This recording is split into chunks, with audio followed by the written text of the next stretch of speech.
two got kissed up table. Very good break off. Not quite as much speed, obviously, as Shaw's, but very effective nonetheless.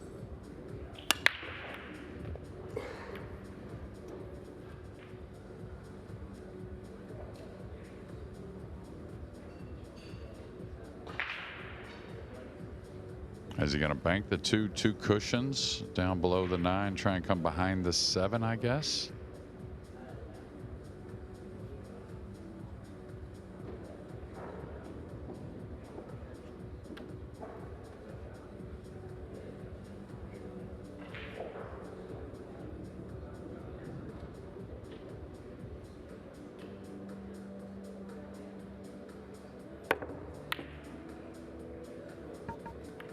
Yeah, he's going to need some help at that speed. I thought he would roll the ball 2 rails and just let it settle on the bottom and kind of play on from there.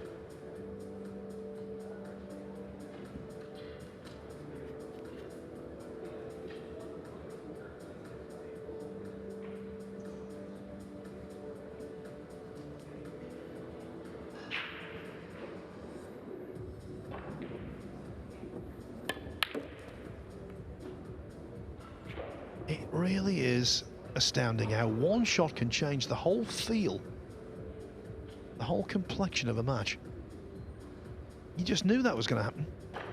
Yeah, Jayson kind of eyes something here. I'm not sure what it could be. I think the 3's got a shot in the upper left corner maybe, but 2 rails on the side. Watch the 9 spin. He makes things happen. Just seemed as though all the momentum was with his younger opponent. Look at this 9. Spinning like a top. And now Shaw is very much on top. Doubling up on Gangfløt. 8-4. That mid-match wobble might well be over.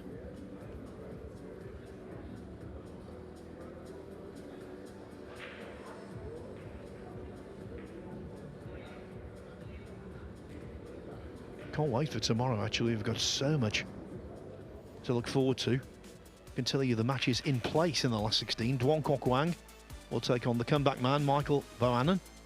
Albin Auschen against Niels Feijen, 2 giants of European pool. Alexa Pachelsch faces Johan Chua. Oscar Dominguez, he was a comeback man earlier. Miraculously, he faces Joshua Filler.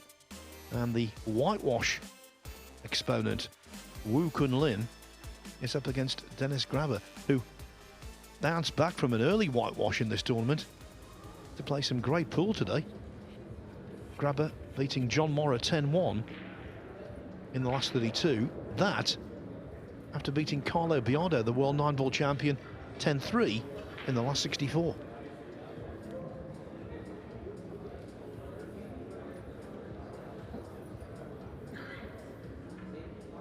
Yeah, he's broke the balls really well. He's had an unfortunate kiss or 2, but really smashing them. Needs the cue ball to open up. I think it's gonna. Watch out for the purple 5, though. He's okay. He was waving his arms around like an air traffic controller. Well, you know, that's the other thing that people don't realize. You know, we talk about Jayson sometimes that maybe gets a little negative or a little concerned about the rolls, but it's because he wants it so badly. And he's shown us that here. After the last few tournaments, maybe for a year or so, just wondered about Jayson Shaw, but having had that lengthy discussion with him yesterday before we went on air, our conversation ended with me absolutely convinced he turned the corner. Still an awfully long way to go in this tournament, but the signs are optimistic for his many fans. Yeah, none of us want Jayson to change at all, right? We want him to do it how he wants to do it. Just we sometimes wonder why there isn't more wins in some of these bigger events. Of course, they are hard to win, don't get me wrong. That's why you can look around and you say Josh Filler hasn't won this event since 2019.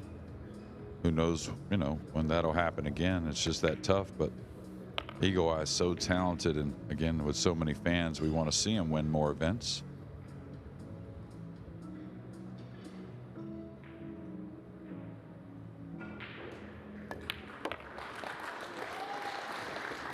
On the hill, 9-4.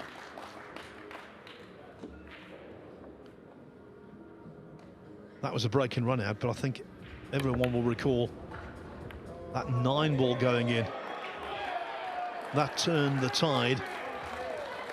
It was all short of 7-1. Then Gangfløt started to look as though he might pull something out of the fire. But that 9 changed everything back again. Yeah, we don't want to give the impression that Shaw has been in a wilderness. He was the MVP at the Moscone Cup last year. He also won the Super Billiards Expo Players Championship in the neighbouring state of Pennsylvania. Hanoi Open champion in 2023. That's the year he won yet another Turning Stone Classic. He was the International Open champion in 2022. So he's been winning the odd tournament, but he's so good, you fancy him to win a lot more. Yeah, you know, these players, when they go to events, especially the big names, they're there to win it, no matter the size.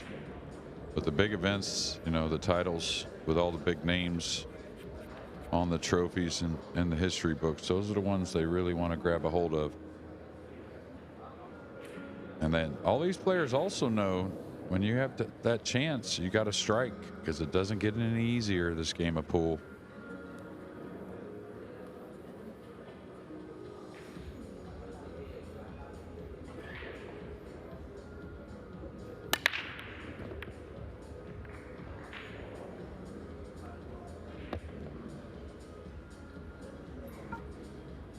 Certain players today have had problems with the break.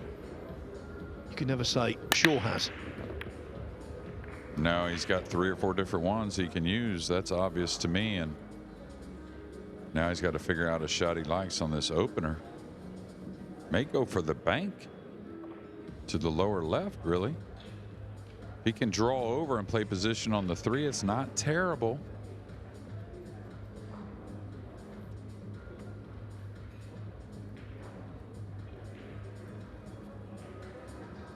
Very early days in Fedor Gorst and Simon Corral. Corral partially snookered himself on the 8 in the 3rd rack. Gorst spotting the last 2 balls to retake the lead at 2-1.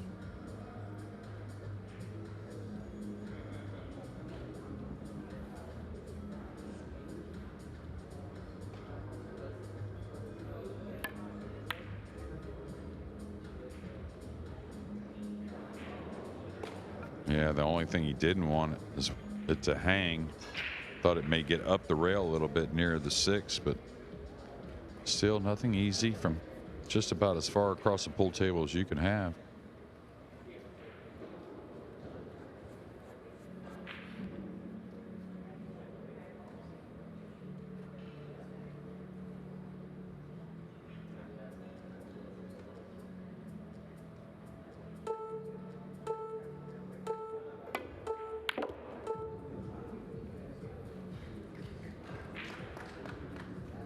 Is there anything left in the Norwegian's tank?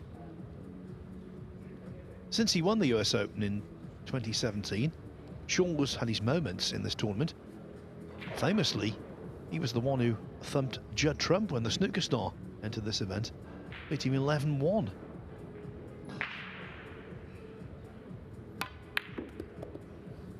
No, that needs to slow down, not just for the cue ball protection, but shape. Shape from the pink to the purple is going to be rough.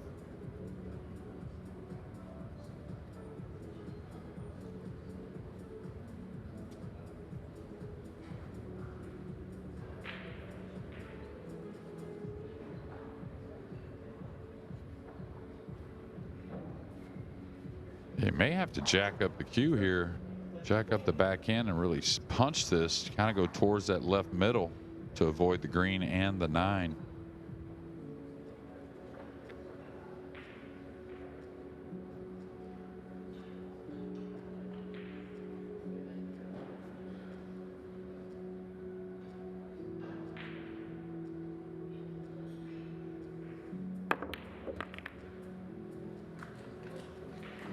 He's done well there. Not the most appetizing shot, particularly when you're on the brink of defeat.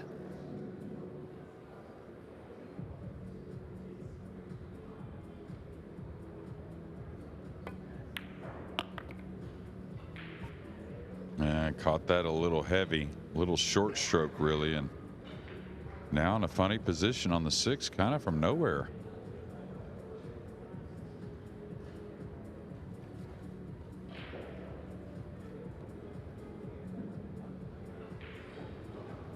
Now, can he avoid the 9 here?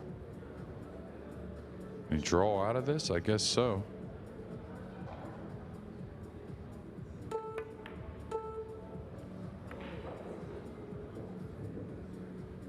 Instead, it's probably his last shot of the tournament. Yeah, he just never got totally comfortable. Had a couple games where it looked better, but overall, whether it was a safety, there was definitely 2 or 3 of those that were not very routine for Emil, or at least the outcome wasn't. But also give hats off to Jayson. He put some heat on Emil as well. And his serene progress through this championship looks set to continue.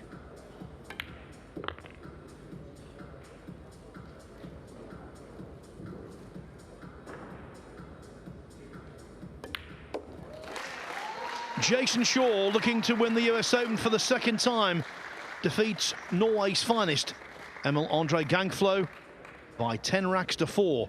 Total racks won in the